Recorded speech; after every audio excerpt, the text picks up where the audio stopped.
ఓం శ్రీ గురుభ్యో నమః. ఓం శ్రీ వీరబ్రహ్మేంద్ర స్వామి నమో నమః.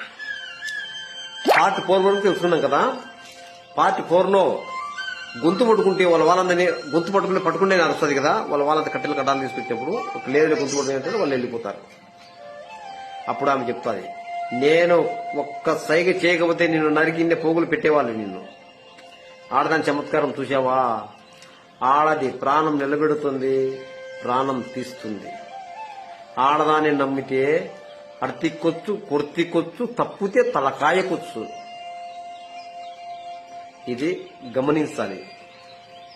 అప్పుడు ఇతను వాళ్ళ నాయనకు ధన్యవాదాలు చెప్పుకుంటారు మనసులో. అప్పుడు ఆమె చెప్తుంది, చూడు నాయన, ఇది ఆడదాని చమత్కారము, ఎప్పటికైనా జాగ్రత్తగా మసులుకో, జీవితంలో బాగుపడతావు అని చెప్పి పంపించాడు.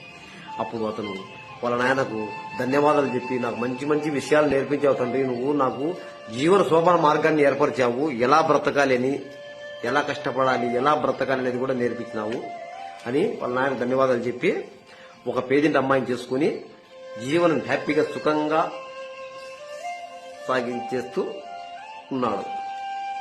నమో నమః. మీ శ్రీనివాసాచార్య.